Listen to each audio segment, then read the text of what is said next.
মোৰ ইতিমধ্যে 5টা এপিসোড দিয়া হৈছে।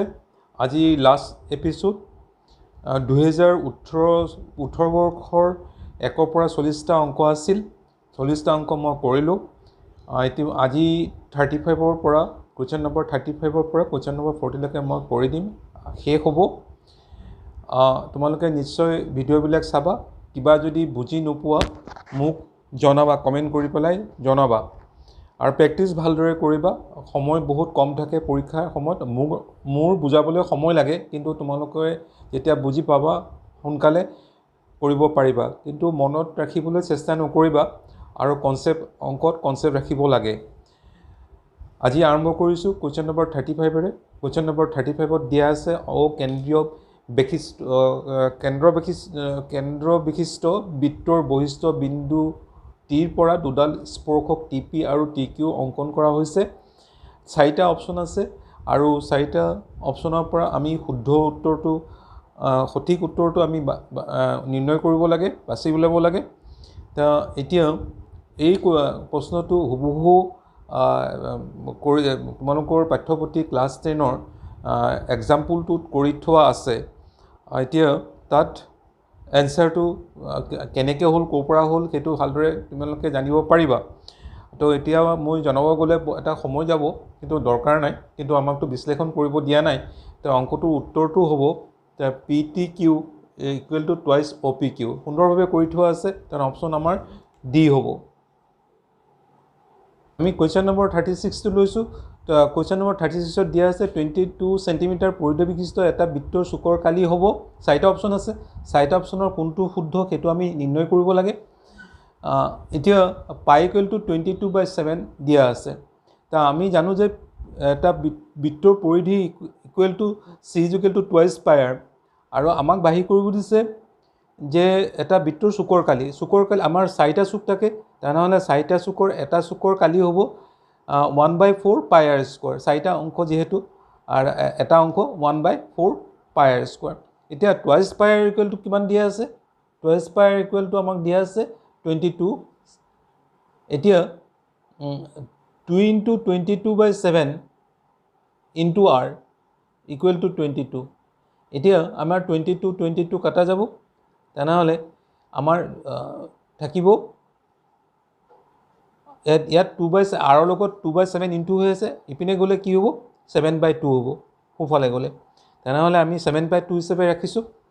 এতিয়া চুকৰ কালি কিমান হ'ব সুধিছে। তেনেহ'লে ইয়াত আমি প্লট কৰি দিওঁ ভেলুকেইটা। তেনেহ'লে 1/4, এতিয়া পাইৰ ঠাইত আমি লিখিম 22/7 r² 7/2 হোল স্কোৱাৰ মানে দুটা আছে, সেইকাৰণে আমি একেবাৰে লিখিছোঁ 7/2। এতিয়া আমাৰ 7 কাটা যাব, তলত থাকিব, আৰু 2 আৰু 11 কাটা যাব। ইয়াত 22 আছে যেতিয়া, তলত থাকিব 8, 4 to 8, আৰু ইয়াত থাকিব 77। তেনেহ'লে 77/8 চেণ্টিমিটাৰ স্কোৱাৰ হ'ব। অৰ্থাৎ আমাৰ অপশ্যনটো কি হ'ব? অপশ্যনটো হ'ব এই অপশ্যনটো শুদ্ধ। 37টো লৈছোঁ। কুৱেশ্যন নম্বৰ 37ত আছে sec 90 - থিটা মান কিমান হ'ব? আমি জানো যে এইটো sec 90 - থিটা = cosec থিটা। তেনেহ'লে আমাৰ ডি অপশ্যনটো কাৰেক্ট লৈছোঁ। 38ৰ পৰা কুৱেশ্যনটোত লিখা আছে 20 মিটাৰ গভীৰ আৰু 7 মিটাৰ ব্যাসৰ এটা কুঁৱা খান্দি তাৰ মাটিখিনি সমানভাৱে বহলাই 20 মিটাৰ × 14 মিটাৰ, মানে 22 মিটাৰ/14 মিটাৰ এইটো জোখৰ প্লেটফৰ্ম এখন তৈয়াৰ কৰা হ'ল। প্লেটফৰ্মৰ উচ্চতা হ'ব, 4টা অপশ্যন আছে। 4টা অপশ্যনৰ সঠিক উত্তৰটো বাছি উলিয়াব লাগে। এতিয়া কুঁৱাটো এনেকৈ ধৰণৰ খান্দিছে 7 মিটাৰ জোখত, আৰু তললৈ এনেকৈ খান্দিছে 20 মিটাৰ দ খান্দিছে।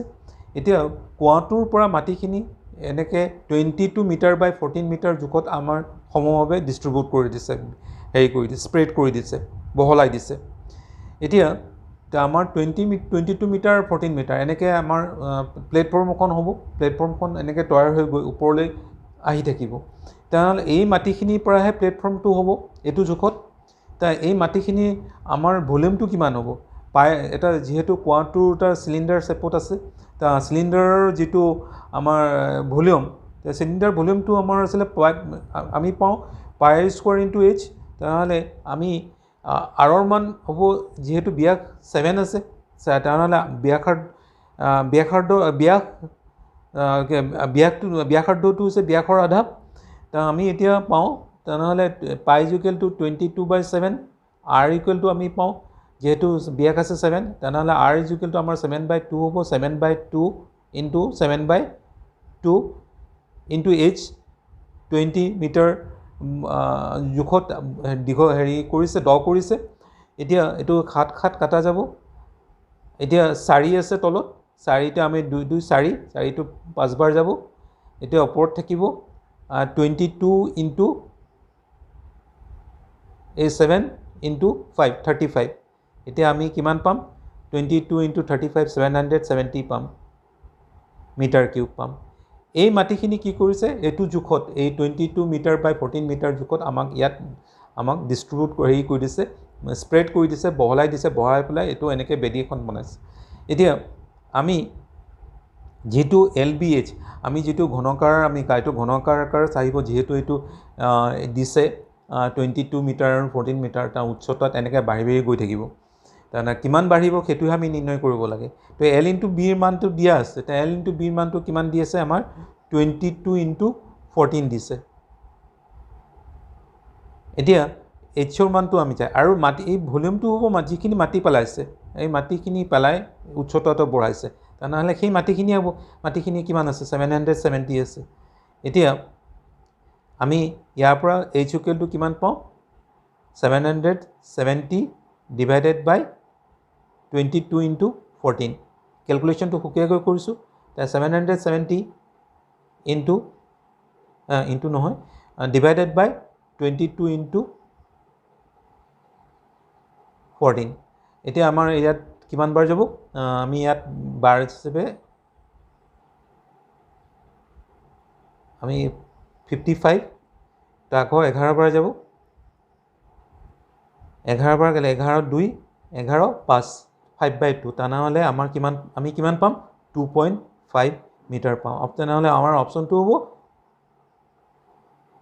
বি অপচনটো সঠিক উত্তৰ কোৱেশ্চন নম্বৰ 39 টো লৈছো 39 ত দিয়া হৈ আছে তলৰ সংখ্যাকিটা ঊৰ্ধ্বক্ৰমত সজোৱা হৈ আছে সংখ্যাকিটা হ'ল 59 62 65 x, x plus 2, 72 85 94 তা কাউন্টিং কৰিলে গম পাম যে 1 2 3 4 5 6 7 8 অৰ্থাৎ 8টা ডাটা আছে 8 নাম্বাৰস অফ ডাটা আছে তানহলে 8 টো ইভেন নাম্বাৰ তা number of data is equal to আমি লিখো n ইজ ইকুৱেল টু 8 এটো আমাৰ কি সংখ্যা কাউন্টিং টু আমাৰ হৈছে ইভেন নাম্বাৰ এতিয়া আমাৰ আমি ক্লাস 9 ত এটো সূত্ৰটো দিয়া আছে যে মিডিয়ান ইকুৱেল টু তাৰ মানে মিডিয়ান মানে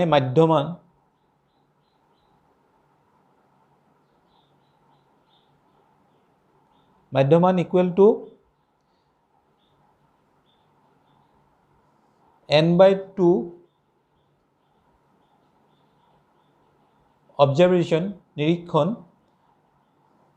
প্লাস n/2 plus 1 এটো th observation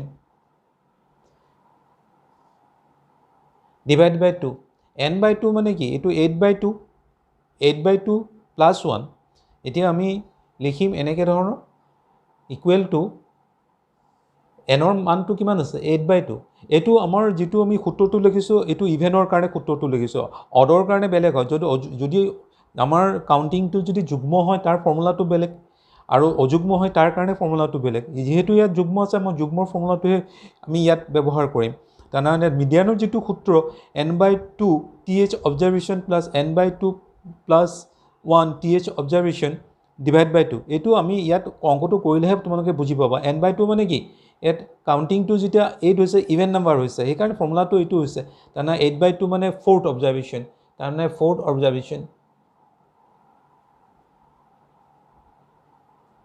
এতিয়া হ'ব n/2 8/2 4 হ'ব plus 1 হ'ব তানা 5th observation এতিয়া 5th observation আৰু 4th observation মানে কি 4th হৈছে কাউন্টিং কৰা 1 2 3 4 আমি ইয়াত কি লিখিম এটো ডিভাইড বাই 2 আছে এৰে ইয়াত লিখিম আমি কিমান পালো ফ'ৰ্থ অবজাৰভেশ্যনত 1 2 3 আছে কাউণ্টিং কৰি পাৰোঁ এইটো পজিশ্যনটো কি আছে পজিশ্যনটো এক্স আছে ফ'ৰ্থত 4 নম্বৰ পজিশ্যনত আৰু ইয়াত কিমান আছে ফিফ্থ অবজাৰভেশ্যনত x+2 আছে এতিয়া তলত কি আছে ডিভাইড বাই 2 আমাক দিয়া হৈছে মাধ্যমান এইটো হৈছে মাধ্যমান ওলাইছে মাধ্যমানৰ মানটো কিমান দিছে মাধ্যমানৰ মানটো দিছে 69 তেনেহ'লে আমি ইয়াত 69 লিখিব পাৰোঁ 69 ইকুৱেল টু যিহেতু মাধ্যমানটোৰ মান দিয়া আছে 69 তেনেহ'লে আমি 69 ইকুৱেল টু আমাৰ কিমান ওলালে x plus 2 ডিভাইড বাই 2 এইটোক আমি এনেকৈ ধৰণৰ লিখিব পাৰোঁ twice x plus 2 ডিভাইড বাই 2 ইয়াত আমাৰ 2 কমন যাব 2 কমন গ'লে x plus 1 ইয়াত 2 কাটিবৰ কাৰণে কমনটো লৈছোঁ এতিয়া আমি 69 ইকুৱেল টু কিমান পালোঁ 69 ইকুৱেল টু x plus 1 পালোঁ তেনেহ'লে আমি x ইকুৱেল টু কিমান পাম 69 minus 1 ইকুৱেল টু আমাৰ কিমান হ'ব এইটো ইপিনে মাইপিনে আহিলে মাইনাছ হ'ব তাৰমানে আমি 68 পাম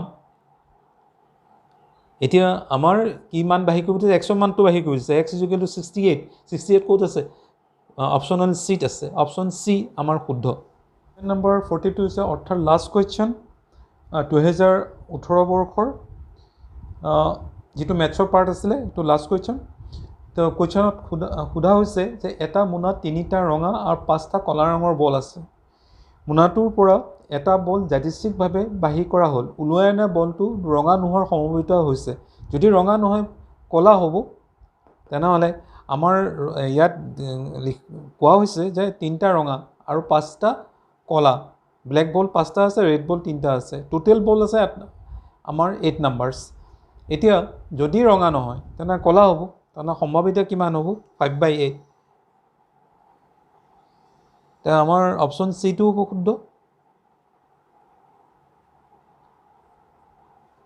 Thank you.